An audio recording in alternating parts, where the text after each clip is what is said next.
Download now. CC Learning app. Hi, welcome to competitive cracker. ഞാൻ ദിജേഷ് ദിനേശൻ. അപ്പോൾ നമ്മുടെ 2027 LDC വരാൻ പോവുകയാണ്. നമ്മളെല്ലാവരും കാത്തിരിക്കുന്ന ഒരു പരീക്ഷയാണ്. ഒരുപാട് ഒഴിവുകൾ റിപ്പോർട്ട് ചെയ്യപ്പെടുന്ന ഒരു പരീക്ഷയാണ്. കുറച്ചും കൂടി നമ്മുടെ ജീവിത നിലവാരം സ്റ്റാൻഡേർഡ് കാണിക്കുന്ന ഒരു ജോലി കൂടിയാണ് LDC, നമുക്കറിയാം. അപ്പോൾ എല്ലാവരും ആ ഒരു പരീക്ഷയ്ക്ക് വേണ്ടിയിട്ട് 2027 ഇങ്ങനെ ഉറ്റുനോക്കിക്കൊണ്ടിരിക്കുന്ന സമയമാണ്. നമ്മൾ പഠിച്ചു തുടങ്ങാത്തവരാണെങ്കിൽ എത്രയും പെട്ടെന്ന് തന്നെ പഠിച്ചു തുടങ്ങേണ്ട സമയമായിരിക്കുന്നു. നമുക്കറിയാവുന്ന പോലെ തന്നെ ഒരുപാട് വലിയൊരു സിലബസ് ആണ് LDC പരീക്ഷയ്ക്ക് ഉണ്ടായിരിക്കുക. ഒരുപാട് കാര്യങ്ങൾ വളരെ ഡീപ്പായിട്ട് നമുക്ക് പഠിക്കേണ്ടതുണ്ട്. പുതിയൊരു പാറ്റേൺ അനുസരിച്ചിട്ടാണെങ്കിൽ അതിനെന്തുണ്ട്, പ്രസ്താവന ചോദ്യങ്ങൾ കൂടി നമുക്ക് നേരിടേണ്ടതുണ്ട്. അതുകൊണ്ട് തന്നെ ഏറ്റവും മികച്ച രീതിയിൽ പഠിക്കുക എന്നുള്ളത് ഒരു ഇമ്പോർട്ടൻ്റ് ആയിട്ടുള്ള കാര്യമാണ്. അതുപോലെ തന്നെ നോട്ടിഫിക്കേഷൻ വരാൻ കാത്തു നിൽക്കാതെ തന്നെ നമ്മൾ പഠിച്ചു തുടങ്ങണം. ഒരുപാട് ഭാഗം കവർ ചെയ്ത് എത്താനുണ്ട്. നമുക്കതിൽ ഇംഗ്ലീഷിന്റെ ഭാഗമായാലും മലയാളമാണെങ്കിലും മാത്സ് ആണെങ്കിലും അത്യാവശ്യം ഭാഗങ്ങൾ നമുക്ക് സ്കോർ ചെയ്യേണ്ടതുണ്ട്. അതുകൊണ്ട് തന്നെ എത്രയും പെട്ടെന്ന് തന്നെ നമ്മൾ പഠിച്ചു തുടങ്ങണം. ആ ഒരു പരീക്ഷയ്ക്ക് വേണ്ടി കാത്തിരിക്കുന്നവരാണെങ്കിൽ ഇനിയും സമയം വൈകിട്ടൊന്നുമില്ല. പഠനം തുടങ്ങാത്തവർക്ക് വീണ്ടും തുടങ്ങാൻ അവസരമുണ്ട്. പഠിച്ചു തുടങ്ങിയവരാണെങ്കിൽ എത്രയും പെട്ടെന്ന് തന്നെ പോർഷൻസ് തീർത്ത് റിവിഷൻ ഒന്ന് സെറ്റാക്കേണ്ട സമയം കൂടിയൊക്കെയാണ്. അപ്പൊ എല്ലാവരും കാത്തിരിക്കുന്ന ഒരു പരീക്ഷ ആയതുകൊണ്ട് തന്നെ നമുക്കിന്ന് LDCയുമായി ബന്ധപ്പെട്ട് LDCക്ക് പരീക്ഷയ്ക്ക് ചോദിക്കാൻ സാധ്യതയുള്ള ചില ചോദ്യങ്ങൾ, അല്ലെങ്കിൽ അത് ഏത് ഭാഗത്ത് നിന്ന് വരുന്നു എന്നൊക്കെ നമുക്കൊന്ന് ഡിസ്കസ് ചെയ്യാം. അതിനു മുമ്പ് തന്നെ നമ്മുടെ CCയുടെ ലേണിംഗ് ആപ്പുമായി ബന്ധപ്പെട്ട ഒരു കാര്യം നിങ്ങളോട് പറയുകയാണ്. നിങ്ങളുടെ പഠനം, നിങ്ങളൊരു ജോലി ചെയ്യുന്നവരോ അല്ലെങ്കിൽ മറ്റു കാര്യങ്ങളിൽ എൻഗേജ്ഡ് ആയിട്ടിരിക്കുന്നവരോ ആണെങ്കിൽ നിങ്ങളുടെ പഠനം നിങ്ങൾക്ക് നിങ്ങളുടെ വിരൽത്തുമ്പിൽ എത്തിക്കാൻ നമ്മുടെ CC ലേണിംഗ് ആപ്പ് നിങ്ങളെ സഹായിക്കുന്നതായിരിക്കും. നമ്മുടെ CC ലേണിംഗ് ആപ്പിൽ ഒരു LDC അല്ലെങ്കിൽ മറ്റു PSC പരീക്ഷകൾ നിങ്ങൾക്ക് ജയിക്കുന്നതിന് വേണ്ടി അല്ലെങ്കിൽ റാങ്കിലേക്ക് എത്തുന്നതിന് വേണ്ടിയിട്ടുള്ള എല്ലാ സജ്ജീകരണങ്ങളും നമ്മുടെ ആപ്പിൽ അവൈലബിൾ ആണ്. കൃത്യമായിട്ടുള്ള മോക്ക് ടെസ്റ്റുകൾ ഉണ്ടായിരിക്കും. അതുപോലെ തന്നെ മെന്റർഷിപ്പ് ക്ലാസ്സുകൾ ഉണ്ടായിരിക്കും, ലൈവ് ക്ലാസ്സുകൾ ഉണ്ടായിരിക്കും, മോക്ക് ടെസ്റ്റുകൾ ഉണ്ടായിരിക്കും. അതുപോലത്തെ PYQ ആണ് നമുക്ക് ഏറ്റവും കൂടുതൽ നമ്മളതിനെ ഈ പരീക്ഷയിലേക്ക് എത്തിക്കുന്നത്, അല്ലെ? അപ്പൊ ആ PYQ സെഷൻസും നമ്മുടെ ആപ്പിൽ നിങ്ങൾക്ക് കൃത്യമായിട്ട് ലഭിക്കുന്നതായിരിക്കും. അതുകൊണ്ട് തന്നെ ആപ്പ് ഡൗൺലോഡ് ചെയ്യാത്തവരുണ്ടെങ്കിൽ പ്ലേ സ്റ്റോറിലും ആപ്പ് സ്റ്റോറിലും നമ്മുടെ ആപ്പ് അവൈലബിൾ ആണ്. എത്രയും പെട്ടെന്ന് തന്നെ ആപ്പ് ഡൗൺലോഡ് ചെയ്ത് പഠനം തുടങ്ങുക. ഓക്കെ, അപ്പൊ നമ്മൾ പറഞ്ഞു വന്നത് നമ്മുടെ LDCയുമായി ബന്ധപ്പെട്ട കാര്യമാണ്, അല്ലെ? LDC എന്ന് പറയുന്ന ആ ഒരു പരീക്ഷയെ നമുക്ക് എങ്ങനെ പിടിച്ചെടുക്കാം എന്നാണ് നമ്മൾ നോക്കുന്നത്. ഓരോ ഭാഗമായിട്ട് നമ്മൾ പഠിക്കുന്ന സമയത്ത് ഹിസ്റ്ററി എന്ന് പറയുന്ന ഭാഗത്ത് നിന്ന്, അതായത് ചരിത്രം എന്ന് പറയുന്ന ഭാഗത്ത് നിന്ന് കൃത്യമായിട്ട് ചോദ്യങ്ങൾ ചോദിക്കുന്ന ചില ഏരിയാസ് ഉണ്ട്, അല്ലെ? അതുപോലെ തന്നെ ചരിത്രം എന്ന് പറയുന്ന ഭാഗം ഈ അടുത്ത കാലത്തായി ചോദിക്കുന്നത് SCERT പാഠപുസ്തകങ്ങളുമായി ബന്ധപ്പെടുത്തി കൂടിയാണ്. എങ്ങനെയാണ്? SCERT പാഠപുസ്തകങ്ങളുമായി ബന്ധപ്പെടുത്തിയാണ് ചില ചോദ്യങ്ങൾ വരുന്നത്. അപ്പൊ അതുകൊണ്ട് തന്നെ ചില ചോദ്യങ്ങൾ ചില ഏരിയയിൽ നിന്ന് വരുമ്പോൾ അത് ഏത് ചാപ്റ്ററുമായി ബന്ധപ്പെട്ടതാണ്, എവിടെ നിന്ന് നമുക്ക് പഠിച്ചു തുടങ്ങണം, ചരിത്രം എവിടെ നിന്ന് തുടങ്ങണം, അല്ലെങ്കിൽ ഏതൊക്കെ മേഖലയിൽ നിന്ന് നമ്മൾ പഠിച്ചു തുടങ്ങണം എന്നുള്ളതാണ് നമ്മൾ ഇന്ന് പറയാൻ പോകുന്നത്. അതിന് ഉദാഹരണമായിട്ട് നമ്മൾ 1-2 ചോദ്യങ്ങൾ ഡിസ്കസ് ചെയ്യും. അതുമായി ബന്ധപ്പെട്ട SCERT പാഠപുസ്തകങ്ങൾ ഏതാണെന്ന് പറയും. ഓക്കെ, റെഡി അല്ലേ?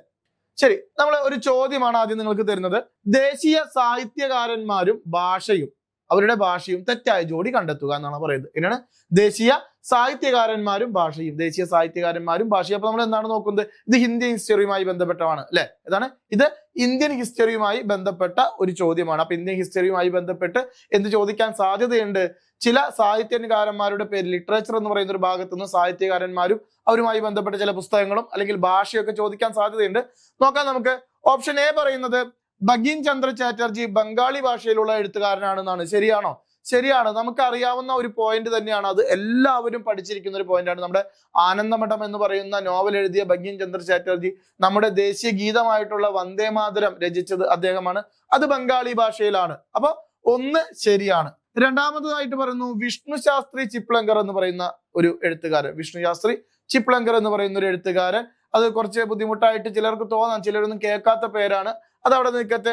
മൂന്നാമതായിട്ട് പറയുന്നു പ്രേംചന്ദ് എന്ന് പറയുന്ന വ്യക്തി. അതാണ് പ്രേംചന്ദ് എന്ന് പറയുന്ന വ്യക്തി. പ്രേംചന്ദ് എന്ന് പറയുന്ന വ്യക്തി ഒരു ഹിന്ദി എഴുത്തുകാരനാണെന്നാണ് പറയുന്നത്. ചിപ്ലങ്കർ ഗുജറാത്തി ആണെന്നാണ് പറയുന്നത്. ഓക്കെ, അടുത്തായിട്ട് സുബ്രഹ്മണ്യ ഭാരതി. ഏതാണ്? സുബ്രഹ്മണ്യ ഭാരതി തമിഴാണ്. ഏതാണ്? സുബ്രഹ്മണ്യ ഭാരതി തമിഴ്. അപ്പൊ ഈ D എന്ന് പറയുന്ന ഓപ്ഷൻ ശരിയാണ്. A എന്ന് പറയുന്ന ഓപ്ഷൻ ശരിയാണ്. വിഷ്ണു ശാസ്ത്രി ചിപ്ലങ്കർ എന്ന് പറയുന്ന ഒരു ഓപ്ഷൻ ചെറിയൊരു ബുദ്ധിമുട്ടുണ്ട്, അത് തെറ്റാണ്. ഏതാണ്? ഇത് തെറ്റാണ്. ഈ ചോദ്യം എവിടെ നിന്ന് വന്നു എന്നുള്ള കാര്യമൊക്കെ നമ്മൾ പറഞ്ഞു തരാം. ഈ ഉത്തരം തെറ്റാണ്. കാരണം അദ്ദേഹം മറാത്തി ഭാഷയിലുള്ള ഒരു എഴുത്തുകാരനാണ്. ഏതാണ്? മറാത്തി ഭാഷയിലുള്ള ഒരു എഴുത്തുകാരനാണ്.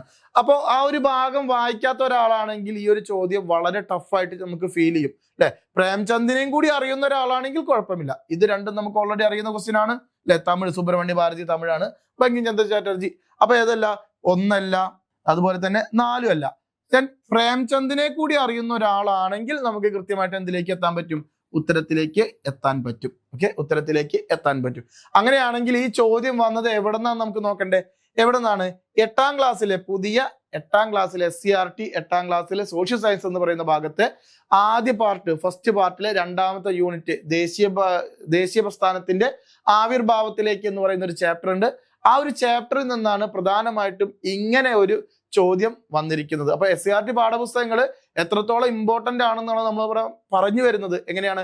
ഇങ്ങനൊരു ചോദ്യം കൃത്യമായിട്ട് എവിടെ ചോദിച്ചിട്ടുണ്ട്? നമ്മുടെ SCRT പാഠപുസ്തകത്തിൽ ഇങ്ങനെ ഒരു ഭാഗം കൃത്യമായിട്ട് കൊടുത്തിട്ടുണ്ട്. ഏതാണ് ചാപ്റ്റർ?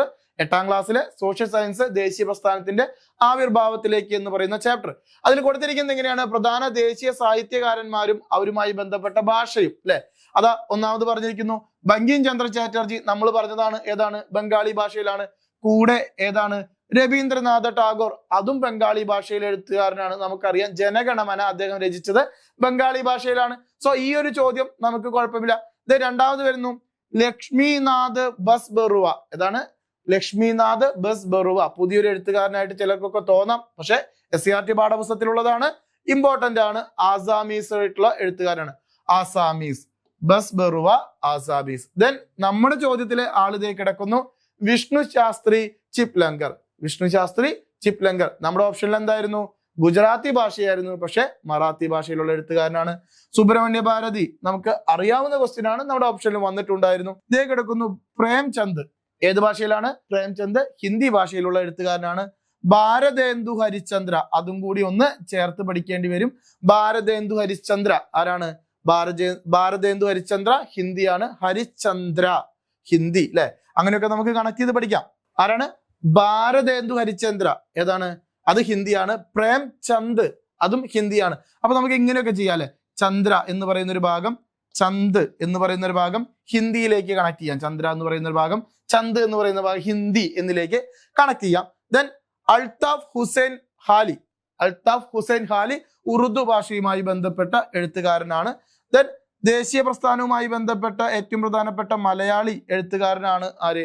വള്ളത്തോൾ നാരായണ മേനോൻ. അത് നമുക്ക് അറിയാവുന്ന ക്വസ്റ്റ്യൻ ആണ്, മലയാളമാണ്. ഇങ്ങനെ ഒരു ബോക്സ് കൃത്യമായിട്ട് ആ ചാപ്റ്ററിൽ പറഞ്ഞിരിക്കുന്നു. ആ ചാപ്റ്ററിന്റെ ആ ബോക്സിൽ നിന്നാണ് ഞാനൊരു ചോദ്യം എടുത്തത്. അപ്പൊ ആ ചോദ്യം ഇമ്പോർട്ടന്റ് അല്ലേ?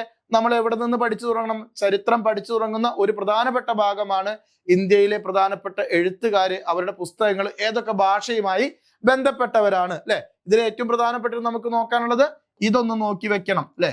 ഇതൊന്ന് നോക്കി വെക്കണം, ഇതൊന്ന് നോക്കി വെക്കണം, അതുപോലെ തന്നെ ഇവിടെ ഒന്ന് നോക്കി വെക്കണം, ഇതൊന്ന് നോക്കി വെക്കണം. ഇത്രയേ ഉള്ളൂ, ബാക്കിയെല്ലാം നമുക്ക് അറിയാവുന്നതാണ്. സോ ഇങ്ങനെയും ചോദ്യം വരാം. ഇങ്ങനെ ഒരു ബോക്സിൽ നിന്ന് ചോദ്യം വന്നാൽ നമുക്ക് തെറ്റാനുള്ള സാധ്യത കൂടുതലാണ്. അപ്പൊ ആ ഒരു ചാപ്റ്ററിൽ ആ ഒരു ക്വസ്റ്റ്യൻ, ആ ഒരു ഭാഗം നമുക്ക് ഇമ്പോർട്ടന്റ് ആണെന്ന് പറയാം. അടുത്തൊരു ചോദ്യം നോക്കുകയാണെങ്കിൽ നമ്മൾ പത്രങ്ങളും അതുമായി ബന്ധപ്പെട്ടവരും അല്ലെ. പത്രങ്ങളുമായി ബന്ധപ്പെട്ട് അതിന് നേതൃത്വം കൊടുത്തവര്, അല്ലെങ്കിൽ നമുക്ക് എന്ത് പറയാം, സ്ഥാപകര്, എങ്ങനെയാണേ ആവാം എന്നാണ് ചോദ്യം. പത്രങ്ങളും നേതൃത്വം നൽകിയവരും തമ്മിലുള്ള ഒരു കണക്ഷൻ, അതിൽ ഏതാണ് ശരിയായ ജോഡി എന്നാണ് നമുക്ക് ചോദിക്കുന്നത്. അപ്പൊ ഇന്ത്യൻ ഹിസ്റ്ററിയുമായി ബന്ധപ്പെട്ട് നമ്മൾ പഠിക്കേണ്ടത് മറ്റൊരു ഭാഗമാണ് സാഹിത്യകാരന്മാരും ഭാഷകളും. നമ്മൾ പഠിച്ചു, അവരുടെ കൃതികളും കൂടി നമ്മൾ പഠിക്കേണ്ടതുണ്ട്. ആ ചാപ്റ്ററിൽ ആ ഒരു ഭാഗം പറയുന്നുണ്ട്. അടുത്തത് പത്രങ്ങളുമായി ബന്ധപ്പെട്ട ഒരു കാര്യമാണ്. നോക്കാം നമുക്ക്. ദി ഹിന്ദു എന്ന് പറയുന്ന പത്രം ആരുടെയാണ്? ജി സുബ്രഹ്മണ്യ അയ്യരുടെയാണെന്ന് പറയുന്നു. കർമ്മയോഗി എന്ന് പറയുന്ന പത്രം അരവിന്ദ ഘോഷിന്റെ ആണെന്ന് പറയുന്നു. നേഷൻ എന്ന് പറയുന്ന പത്രം സുരേന്ദ്രനാഥ ബാനർജിയുടെ ആണെന്ന് പറയുന്നു. ബംഗദർശൻ എന്ന് പറയുന്ന പത്രം ഈശ്വർ ചന്ദ്ര വിദ്യാസാഗറിന്റെ ആണെന്ന് പറയുന്നു. ശരി, ഇതിൽ പറയുന്നത് ഇത് നാലാമത്തെയാണ്, ഇത് മൂന്നാമത്തെയാണ്, ഇത് രണ്ടാമത്തെയാണ്, ഇത് ഒന്നാമത്തെയാണ്. ഏത് ഭാഗമാണ് നമുക്ക് ശരി എന്ന് നോക്കാം. ഓക്കെ, ഇതില് ഒന്ന് ജസ്റ്റ് ഈ ഭാഗം വായിച്ചവരുണ്ടെങ്കിൽ, പുതിയവരാണെങ്കിൽ ശ്രദ്ധിക്കുക, ഇത് നമുക്ക് പഠിപ്പിച്ചു തരാവുന്നതാണ്. അല്ലാത്തവരുണ്ടെങ്കിൽ പെട്ടെന്ന് മനസ്സിലാവും ഏതാണ്. ബംഗദർശൻ എന്ന് പറയുന്നത് ആരുടെ അല്ല? ബംഗദർശൻ എന്ന് പറയുന്നത് ഈശ്വർ ചന്ദ്ര വിദ്യാസാഗറുടെ എന്തല്ല, അദ്ദേഹത്തിന്റെ പത്രമല്ല. അതുപോലെ തന്നെ നേഷൻ എന്ന് പറയുന്നതും ആരുടെ അല്ല? സുരേന്ദ്രനാഥ ബാനർജിയുടെ പത്രമല്ല. അത് ആരുടെ പത്രമാണ്? അത് ഗോഖലെയുടെ പത്രമാണ്. സോ ഈ രണ്ടെണ്ണം കൃത്യമായിട്ട് ഹിസ്റ്ററിയുടെ ഭാഗത്തു നിന്ന് വായിച്ച ഒരാളാണെങ്കിൽ ഈ ഉത്തരത്തിലേക്ക് പെട്ടെന്ന് എത്താൻ പറ്റും. ഏതാണ് ശരി? 1ഉം 2ഉം മാത്രമാണ് ശരി. ഉത്തരത്തിലേക്ക് എത്താൻ വേണ്ടിയിട്ടല്ല നമ്മളിപ്പോ ഈ കാര്യങ്ങൾ പറയുന്നത്. SCERT പാഠപുസ്തകത്തിൽ നിന്ന് എങ്ങനെയാണ് ചോദ്യങ്ങൾ വരാൻ സാധ്യത എന്നാണ് നമ്മൾ പറയുന്നത്. ദി ഹിന്ദു എന്ന് പറയുന്നത് ജി സുബ്രഹ്മണ്യ അയ്യരുടെ പത്രം തന്നെയാണ്. അതുപോലെ തന്നെ അദ്ദേഹത്തിന്റെ ഒരു പത്രമാണ് സ്വദേശി മിത്രം എന്ന് പറയുന്ന ഒരു പത്രമുണ്ട്. സോ കർമ്മയോഗി ആരുടെയാണ്? അരവിന്ദ് ഘോഷിന്റെ പത്രമാണ്. ഉത്തരം വരുന്നത് 1, 2 ശരി. നമുക്ക് ഉത്തരത്തിലേക്ക് എത്തുന്ന കാര്യമല്ല നമുക്കിവിടെ പറയാനുള്ളത്. അതേ ചാപ്റ്ററിൽ തന്നെ പറഞ്ഞിരിക്കുന്ന മറ്റൊരു ഭാഗമാണ് പത്രങ്ങളെ കുറിച്ച്. അതായത് പ്രാദേശിക ഭാഷയിലും ഇംഗ്ലീഷ് ഭാഷയിലും അന്നത്തെ കാലത്ത് എന്തിറങ്ങിയിരുന്നു? നിരവധി പത്രങ്ങൾ നിലവിൽ വന്നിരുന്നു. ഇന്ത്യൻ പത്രപ്രവർത്തനത്തിന് തുടക്കം കുറിച്ചൊരു വ്യക്തിയെ കുറിച്ച് അവിടെ പറയുന്നുണ്ട്. ആരാണത്? സാമൂഹ്യ പരിഷ്കർത്താവായിട്ടുള്ള രാജാറാം മോഹൻ റോയ് ആണ്. ഏതാണ് പറയുന്നത്? കൃത്യമായിട്ട് ആ ചാപ്റ്ററിൽ പറയുന്നുണ്ട്. പത്രങ്ങള് ഏതൊക്കെ ഭാഷയിൽ ഇറങ്ങിയിരുന്നു? ഇംഗ്ലീഷ് ഭാഷയിലും ഇറങ്ങിയിരുന്നു, അതുപോലെ തന്നെ പ്രാദേശിക ഭാഷകളിലും ഇറങ്ങിയിരുന്നു. അങ്ങനെയാണെങ്കിൽ ഇന്ത്യൻ പത്രപ്രവർത്തനത്തിന് തുടക്കം കുറിച്ച സാമൂഹിക പരിഷ്കർത്താവാണ് ആര്? രാജാറാം മോഹൻ റോയ്. അപ്പൊ ആ ഒരു ചാപ്റ്ററിൽ എന്ത് പറയുന്നുണ്ട്? രാജാറാം മോഹൻ റോയെ കുറിച്ച് നമുക്ക് പഠിക്കാനുണ്ട്. അദ്ദേഹം ആരംഭിച്ച പത്രങ്ങളാണ് ബംഗാളി ഭാഷയിലെ സംവാദ് കൗമുദിയും പേർഷ്യൻ ഭാഷയിലെ മിറാത്തുൽ അക്ബറും. ബ്രിട്ടീഷ് നയങ്ങളെ വിമർശിക്കാനും അവയ്ക്കെതിരെ പ്രതികരിക്കാനും ചൂഷണങ്ങൾക്കെതിരായ മനോഭാവം വളർത്തിയെടുക്കാനും ഇത്തരം വർത്തമാന പത്രങ്ങൾക്ക് സാധിച്ചു എന്നൊക്കെ പറഞ്ഞ് ആ ഒരു ചാപ്റ്ററിൽ കൃത്യമായിട്ട് പറയുന്നുണ്ട്. അതിൽ പറഞ്ഞിരിക്കുന്ന ഏറ്റവും പ്രധാനപ്പെട്ട കുറച്ച് പത്രങ്ങൾ അല്ലെ, ആ ചാപ്റ്ററിൽ പറഞ്ഞിരിക്കുന്ന കുറച്ച് പത്രങ്ങൾ. ഒന്നാമതായിട്ട് പറയുന്നു അമൃത് ബസാർ പത്രിക. ഏത് ഭാഷയിലാണ്? ബംഗാളി ഭാഷയിലാണ്. അമൃത് ബസാർ പത്രിക ഏത് ഭാഷയിലാണ്? ബംഗാളി ഭാഷയിലാണ്. ദി ഹിന്ദു, അതാണ് ഇപ്പൊ നമ്മളോട് ചോദിച്ചത് അല്ലെ. ദി ഹിന്ദു ആരാണ്? ജി സുബ്രഹ്മണ്യ അയ്യരാണ്. ഭാഷ ചോദിച്ചു കഴിഞ്ഞാൽ അത് ഇംഗ്ലീഷ് ഭാഷയിലാണ്. ടൈംസ് ഓഫ് ഇന്ത്യ ഇംഗ്ലീഷ് ഭാഷയിലുള്ള പത്രം തന്നെയാണ്. ഏതാണ്? Times of India. മാതൃഭൂമി നമുക്കറിയാം, KP കേശവമേനോന്റെ. അല്ലമീൻ നമുക്കറിയാം അല്ലെ, മുഹമ്മദ് അബ്ദുറഹ്മാൻ സാഹിബിന്റെ. സോ ഈ പത്രങ്ങളൊക്കെയാണ് ആ കാലഘട്ടത്തിൽ ദേശീയ പ്രസ്ഥാനത്തിന്റെ ആവിർഭാവത്തിലേക്ക് എന്ന ചാപ്റ്ററിൽ ദേശീയ പ്രസ്ഥാനത്തിന്റെ വളർച്ചയ്ക്കായിട്ട് പ്രവർത്തിച്ച പത്രങ്ങൾ എന്ന് പറയുന്നത്. ഓക്കെ അല്ലേ? സോ ഈ പത്രങ്ങളും അതിന്റെ ഭാഷയുമാണ് ഇവിടെ കൊടുത്തിരിക്കുന്നത്. പക്ഷെ നമ്മുടെ ചോദ്യം എന്തായിരുന്നു? പത്രങ്ങളും അതിനുമായി ബന്ധപ്പെട്ട വ്യക്തികളുമായിരുന്നു. അങ്ങനെയാണെങ്കിൽ നമ്മൾ ഏറ്റവും പ്രധാനപ്പെട്ട ചില പത്രങ്ങളും അതുമായി ബന്ധപ്പെട്ട ചില വ്യക്തികളെയും പഠിക്കുന്നതായിരിക്കും. ഇതേ കിടക്കുന്നു ഒന്നാമത്തെ നേഷൻ എന്ന് പറയുന്ന പത്രം ഗോപാലകൃഷ്ണ ഗോഖലെയുടെ പത്രമാണ്. നമ്മുടെ ഓപ്ഷനിൽ അത് തെറ്റായിരുന്നു. സുരേന്ദ്രനാഥ ബാനർജിയാണ് കൊടുത്തിട്ടുണ്ടായിരുന്നത്. പക്ഷെ സുരേന്ദ്രനാഥ ബാനർജിയുടെ പത്രം ഏതാണ്? ബംഗാളി എന്ന് പറയുന്ന പത്രമാണ്. ഏതാണ്? ബംഗാളി. നേഷൻ എന്ന് പറയുന്നത് ഗോഖലെയുടെ പത്രമാണ്. ബംഗാളി എന്ന് പറയുന്നത് സുരേന്ദ്രനാഥ് ബാനർജിയുടെ പത്രമാണ്. വന്ദേ മാതരം ഉറുദു ഭാഷയിലാണെങ്കിൽ അത് ലാലാ ലജ്പത് റായ് പുറത്തിറക്കിയ പത്രവും, വന്ദേ മാതരം ഇംഗ്ലീഷ് ഭാഷയിലാണെങ്കിൽ അത് ബിപിൻ ചന്ദ്രപാൽ പുറത്തിറക്കിയ പത്രവുമാണ്. അല്ലെ, ഇപ്പൊ കൺഫ്യൂസിംഗ് ആയിട്ടൊരു ഭാഗം കൂടിയാണ്. ആ ചാപ്റ്ററിൽ പത്രങ്ങളുമായി ബന്ധപ്പെട്ട കാര്യങ്ങൾ രാജാറാം മോഹൻ റോയിയാണ് പറയുന്നത്, പത്രങ്ങളുടെ ഭാഷയാണ് പറയുന്നത്. പക്ഷേ നമുക്ക് എന്തിന് സാധ്യതയുണ്ട്? അതുമായി ബന്ധപ്പെട്ട വ്യക്തികളെ ചോദിക്കാൻ സാധ്യതയുണ്ട്. അപ്പൊ അടുത്തൊരു ചോദ്യം, ഹിസ്റ്ററി എവിടെ നിന്ന് നമ്മൾ തുടങ്ങുന്നു? LDCയുമായി ബന്ധപ്പെട്ട് ഹിസ്റ്ററി എവിടെ നിന്ന് തുടങ്ങുന്നു എന്ന് ചോദിച്ചാൽ ഈ ഒരു ചാപ്റ്ററിലെ ഈ ഒരു ഭാഗം കൂടി നമ്മൾ പഠിച്ചു തുടങ്ങേണ്ടതുണ്ട്. ബംഗദർശൻ അത് ചോദിച്ചിട്ടുണ്ടായിരുന്നു. ബങ്കിം ചന്ദ്ര ചാറ്റർജിയാണ്. ആരാണ്? ബംഗദർശൻ എന്ന് പറയുന്നത് ആരാണ്? ബങ്കിം ചന്ദ്ര ചാറ്റർജിയാണ്. ബംഗദർശൻ എന്ന് പറയുന്നത് ബങ്കിം ചന്ദ്ര ചാറ്റർജിയാണ്. സോം പ്രകാശ് അല്ലെങ്കിൽ ഷോം പ്രകാശ്, അങ്ങനെയും പറയാം.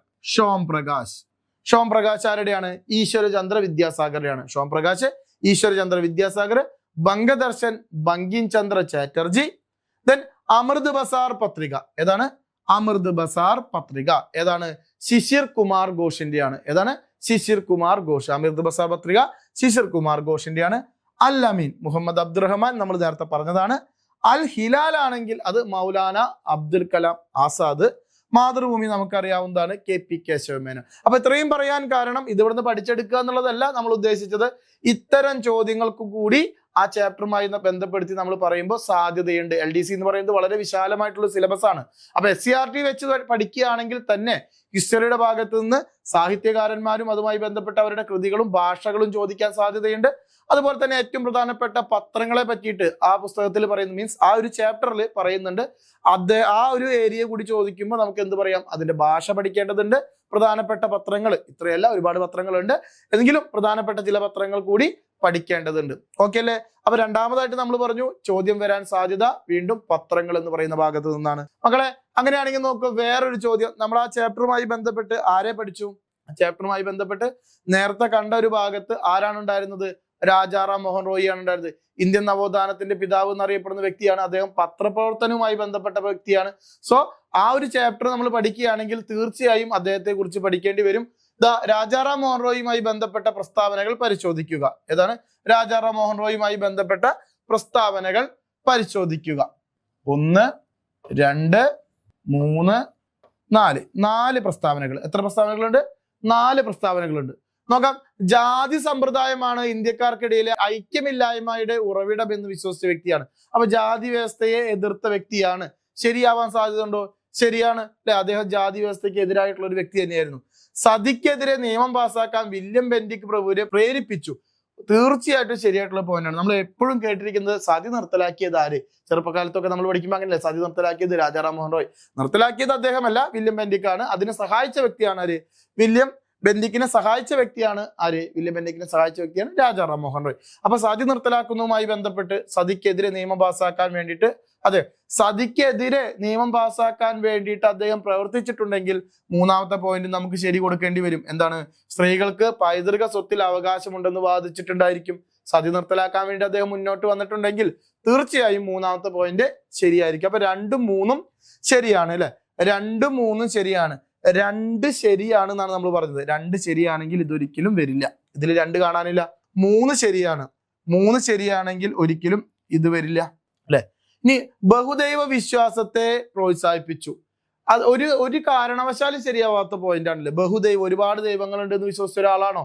ഒരിക്കലും ഒരു നവോത്ഥാന പ്രസ്ഥാനവുമായി ബന്ധപ്പെട്ട് അല്ലെങ്കിൽ നവോത്ഥാന നായകന്മാരും അങ്ങനെ വിശ്വസിക്കുന്നവരല്ല. ബഹുദൈവ വിശ്വാസത്തിൽ ഉള്ളവരല്ല. അതുകൊണ്ട് തന്നെ 4ാമത്തെ പോയിന്റ് തെറ്റാണ്. ദെൻ 4ാമത്തെ പോയിന്റ് തെറ്റാണെങ്കിൽ ഇത് പോവും. 1, 2, 3 ശരി. എങ്ങനെയാണ്? 1, 2, 3 ശരി. ഇനി ഇതല്ല, ആദ്യമേ തന്നെ 4ാമത്തെ പോയിന്റ് വായിക്കുന്ന ഒരാൾക്കാണെങ്കിൽ ഡയറക്റ്റ് ഉത്തരത്തിലേക്ക് എത്താൻ പറ്റും. ഇതിലും 4ഉണ്ട്, ഇതിലും 4ഉണ്ട്, അതിലും 4ഉണ്ട് ഉത്തരം. സോ ഇത് എന്തിനു വന്നു അല്ലെ? എന്തിനാണ് ഈ ഒരു ക്വസ്റ്റ്യൻ ഇട്ടത് എന്ന് ചോദിച്ചു കഴിഞ്ഞാൽ, രാജാറാം മോഹൻ റോയുമായി ബന്ധപ്പെട്ട് ആ ചാപ്റ്ററിൽ കൃത്യമായിട്ട് ഇങ്ങനെ ഒരു ഭാഗം കൊടുക്കുന്നുണ്ട്.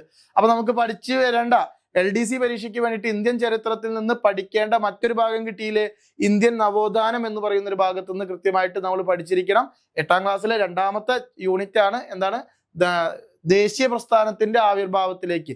സോ ഇതിൽ പറഞ്ഞിരിക്കുന്നത് രാജാറാം മോഹൻ റോയുമായി ബന്ധപ്പെട്ട് ഇന്ത്യയിലുണ്ടായ സാമൂഹ്യ പരിഷ്കരണത്തിന് തുടക്കം കുറിച്ച വ്യക്തിയാണ്. 1772 ബംഗാളിൽ ജനിച്ചു. അതായത് ജനിച്ച വർഷം വരെ അതിൽ കൊടുത്തിട്ടുണ്ട്. ഇമ്പോർട്ടന്റ് ആണ്. അദ്ദേഹത്തിന് ഹിന്ദു, ഇസ്ലാം, ക്രൈസ്തവ, ജൂത മതങ്ങളിൽ അഗാധമായ ജ്ഞാനമുണ്ടായിരുന്നു. സ്റ്റേറ്റ്മെന്റ് വരാൻ സാധ്യതയുണ്ട്. ഒരു ബഹുഭാഷാ പണ്ഡിതനായിരുന്ന റോയി അദ്ദേഹത്തിന് ഫ്രഞ്ച് വിപ്ലവ ആശയങ്ങളാണ് സ്വാധീനിച്ചിട്ടുള്ളത്. നമ്മുടെ ലോക ചരിത്രവുമായി ബന്ധപ്പെട്ട് ഫ്രഞ്ച് വിപ്ലവമൊക്കെ നമുക്ക് പഠിക്കാനുണ്ട്. സോ അതും ഇതും കണക്ട് ചെയ്യും. എങ്ങനെ? രാജാറാം മോഹൻ റോയി ആണ് ഫ്രഞ്ച് വിപ്ലവത്തിന്റെ ആശയത്താൽ സ്വാധീനിക്കപ്പെട്ട ഒരു വ്യക്തി.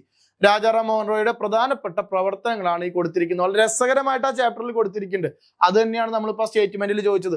ഒന്നാമതായിട്ട് പറയുന്നത് എന്താണ്? സതി നിർത്തലാക്കാൻ അദ്ദേഹം മുഖ്യ പങ്ക് വഹിച്ചു. നമ്മുടെ സ്റ്റേറ്റ്മെന്റിൽ ഉണ്ടായിരുന്നു. ശരിയാണ്. ആധുനിക വിദ്യാഭ്യാസത്തിനുള്ള നിരവധി സ്കൂളുകൾ അദ്ദേഹം സ്ഥാപിച്ചിട്ടുണ്ട്. ബ്രഹ്മസമാജം എന്ന് പറയുന്ന ഏറ്റവും പ്രധാനപ്പെട്ടിട്ടുള്ള ഒരു നവോത്ഥാന സംഘടന അല്ലെ, സാമൂഹ്യ പരിഷ്കരണ പ്രസ്ഥാനം രൂപീകരിച്ചിട്ടുണ്ട്. ശൈശവ വിവാഹം, ബഹുഭാര്യത്വം എന്നീ സാമൂഹ്യ തിന്മകൾക്കെതിരെ അദ്ദേഹം പോരാടിയിട്ടുണ്ട്. സ്ത്രീകൾക്ക് എന്ത് വേണമെന്ന്? പൈതൃക സ്വത്തിൽ അവകാശമുണ്ടെന്ന് വാദിച്ചിട്ടുണ്ട്. 6ാമതായിട്ട് അദ്ദേഹം പറയുന്നു വിഗ്രഹ ആരാധന, ബഹുദൈവ വിശ്വാസം എന്നിവയ്ക്കെതിരെ പോരാടിയ വ്യക്തിയാണ്. അദ്ദേഹം ഏകദൈവ വിശ്വാസത്തിൽ ഉള്ള ഒരു വ്യക്തിയായിരുന്നു. അപ്പൊ ഈ ഒരു ഭാഗം കൊടുത്തത് കൊണ്ട് ഇതിൽ നിന്ന് കൃത്യമായിട്ടാണ് ഒരു സ്റ്റേറ്റ്മെന്റ് ക്വസ്റ്റ്യൻ വന്നിരിക്കുന്നത് അല്ലെ? അപ്പൊ ഈ ഭാഗം പഠിക്കേണ്ടതില്ലേ? അപ്പൊ നമ്മൾ ഇന്ന് ചർച്ച ചെയ്തതിന്റെ ഭാഗമായിട്ട് എന്തൊക്കെ പഠിക്കണം? പത്രങ്ങള്, അതുമായി ബന്ധപ്പെട്ടിട്ടുള്ള കുറച്ച് വ്യക്തികള്, ചില പ്രസിദ്ധീകരണങ്ങൾ, അല്ലെങ്കിൽ അത് എഴുതിയ വ്യക്തികൾ ഏത് ഭാഷയിൽ പെട്ട എഴുത്തുകാരാന്നുള്ളത്. രാജാറാം മോഹൻ റോയുമായി ബന്ധപ്പെട്ട് ഇത്രയെങ്കിലും കാര്യം നമുക്ക് ജസ്റ്റ് ഒന്ന് ഓർത്തു വെക്കാം. 825 അദ്ദേഹം കൊൽക്കത്തയിൽ വേദാന്ത കോളേജ് ആരംഭിച്ചു. അത് പറയാൻ കാരണം എന്താ? സ്കൂളുകൾ ആരംഭിച്ചതാണ്. വിദ്യാഭ്യാസത്തിന് പ്രാധാന്യം കൊടുത്ത വ്യക്തിയാണ്.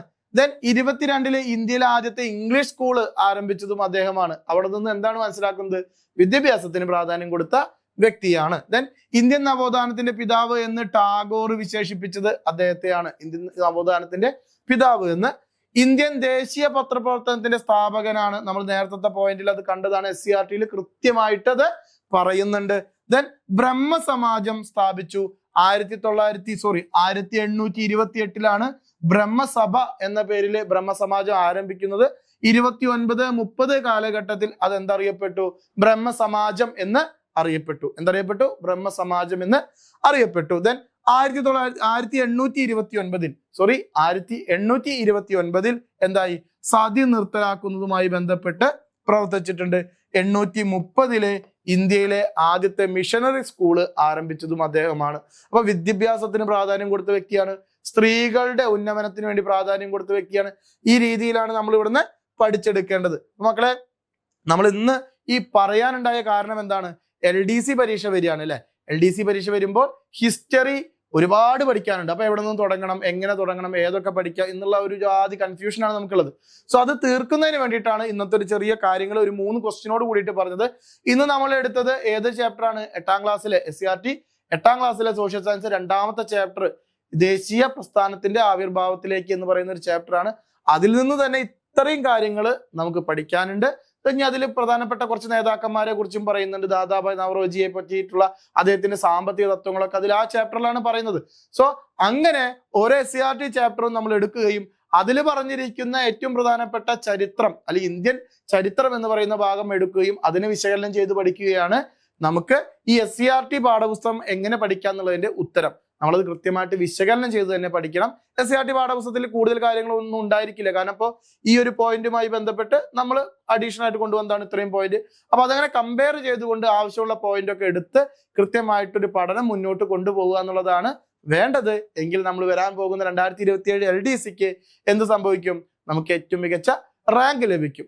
ഇനി നിങ്ങളോട് പറയാനുള്ളത്, നമ്മുടെ CCയിൽ നിങ്ങൾക്ക് ഏറ്റവും പ്രധാനപ്പെട്ടിട്ടുള്ള ഈ LDC പരീക്ഷ നിങ്ങളുടെ ജീവിതത്തിലെ നിങ്ങളുടെ കരിയർ മാറ്റിമറിക്കാൻ പോകുന്ന 2027 LDC പരീക്ഷയ്ക്ക് വേണ്ടി കോമ്പറ്റീറ്റീവ് ക്രാക്കറിൽ ഒരു പുതിയ ബാച്ച് ആരംഭിക്കുന്നുണ്ട്.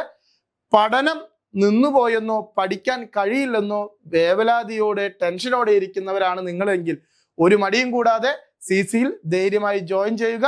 നിങ്ങൾക്ക് 2027 LDC നമ്മുടെ കൂടെ നേടിയെടുക്കാവുന്നതാണ്. ഒരു പരീക്ഷയ്ക്ക് വേണ്ടിയുള്ള തയ്യാറെടുപ്പിന് എന്തെല്ലാം വേണോ അതെല്ലാം നമ്മുടെ ബാച്ചിൽ നിങ്ങൾക്ക് അവൈലബിൾ ആണ്. കൃത്യമായിട്ടുള്ള മെന്റർഷിപ്പ് ഉണ്ടായിരിക്കും, കൃത്യമായിട്ടുള്ള മോക്ക് ടെസ്റ്റുകൾ ഉണ്ടായിരിക്കും, ലൈവ് ക്ലാസ്സുകൾ ഉണ്ടായിരിക്കും.